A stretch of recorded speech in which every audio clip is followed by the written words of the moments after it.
పరిటాల కుటుంబానికి మాకు చిచ్చు పెట్టాలని చూస్తే ఊరుకునేది లేదని మాజీ జడ్పీ చైర్మన్ చమన్ సాబ్ సతీమణి కుమారుడు హెచ్చరించారు. రాప్తాడు మాజీ ఎమ్మెల్యే తోపుదుర్తి ప్రకాష్ రెడ్డి చమన్ సాబ్ లాగా తనని చంపాలనుకుంటున్నారా అంటూ పరిటాల సునీత శ్రీరాంపై కామెంట్స్ చేశారు. దీనిపై వారి నివాసంలో మీడియా సమావేశం నిర్వహించారు. చమన్ సాబ్ ఆరోగ్య కారణాలతో చనిపోయారన్నది వాస్తవమని, ఇది చాలాసార్లు చెప్పినా దానిని వివాదం చేస్తున్నారన్నారు. మాకు పరిటాల కుటుంబానికి ఎంతో అనుబంధం ఉందని, రవి కాలం నుంచి నేటికి అది కొనసాగుతుందన్నారు. మా కష్టాల్లో సుఖాల్లో పరిటాల కుటుంబం తోడుందన్నారు. మేము ఐక్యంగా ఉన్నామని, మా మధ్య గొడవలు పెట్టాలని చూస్తే ఊరుకునేది లేదని హెచ్చరించారు. అందరికీ నమస్కారం. గత 3 రోజుల కిందట జరిగిండేది మీడియాలో ఏమొస్తుందో మీకు తెలుసు. మాజీ మంత్రి, మాజీ ఎమ్మెల్యే ప్రకాష్ రెడ్డి గారు మీడియాతో ఏం మాట్లాడుతున్నాడో, ప్రెస్ మీటింగ్లో ఏం మాట్లాడుతున్నాడో మీకు అందరికీ తెలుసు. అది ఏదో జరిగింటే ఏదో తెచ్చిపెడుతున్నారు రాజకీయంగా వాళ్ళు. ఏది చిన్న జరిగినా మా ఆయన సావును తెచ్చి ముందు పెడుతున్నారు. అది మంచి పద్ధతి కాదు ప్రకాష్ రెడ్డి. మీరు ఎన్నోసార్లు నేను ఖండించినాం, ఎన్నోసార్లు వస్తూనే ఉంది, మళ్ళా ప్రస్తావన తెస్తూనే ఉన్నారు. మేము ఖండించిన మా అబ్బాయి ఖండించినాడు, మీరు ప్రస్తావన తెస్తూనే ఉన్నారు. ఇది మంచి పద్ధతి కాదు ప్రకాష్ రెడ్డి. మీరు ఏదైనా కూడా ఉంటే రాజకీయంగా ఏదో మాట్లాడుకోవాలి, అంతేగాని అది వచ్చిండేదేదో మీరు మాట్లాడేదేదో ఆ సావు రాజకీయాలు చేయొద్దండి. మీరు రాజకీయం పబ్బం గడుచుకునేకి ఏదేదో మాట్లాడుతున్నారు, అదంతా నాకు పద్ధతి మంచిది కాదు.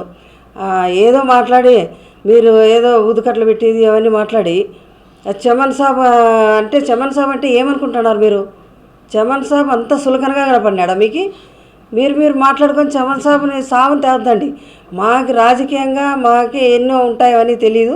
ఇప్పుడు ఆరోగ్య పరిస్థితి తెలుసు. వాళ్ళ ఇంట్లో మాకు 2 కుటుంబాలు ఎట్లున్నాయి, ఎంత సన్నిహితంగా ఉన్నాయి. 30 ఏళ్ళ నుంచి మాకు రాజకీయంగా కాదు, మేము కుటుంబ సభ్యులు ఒకటే కుటుంబమే, ఒకటే ఇదిగానే ఉన్నాం మేము. ఈ పదులకు కూడా ఏం జరిగినా, ఏదైనా పండుగలు జరిగినా, ఏదొచ్చినా ఇద్దరు కలిసే ఉంటాం. మా పిల్లలు కూడా అట్లే ఉంటారు. మీరు ఊరికే లేనిపోని స్విచ్లు పెట్టద్దండి, లేనిపోని రాజకీయాలు చేయొద్దండి. మీరు ఏదన్నా ఉంటే కూడా మాట్లాడుకోండి. మీరు మా గురించి తేవద్దండి. సావును మాత్రము రాజకీయంగా వాడొద్దండి.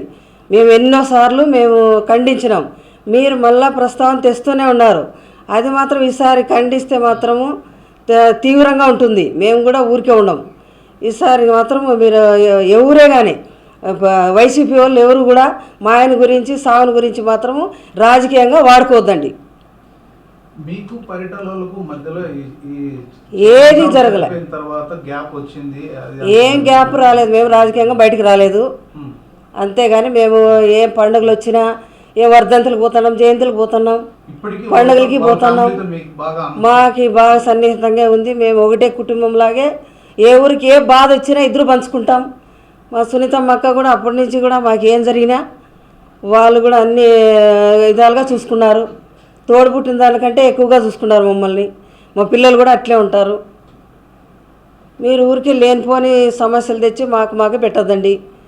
మేము పొద్దు చెప్తున్నాం చూడు, ఖచ్చితంగా ఇంకోసారి రిపీట్ అయితే మాత్రం బాగుండదు. మేము కూడా పైకి లేయాల్సి వస్తుంది. అది ఎన్నోసార్లు చెప్పినాను, చెప్పిందే మళ్ళీ చెప్పించుకోవద్దండి.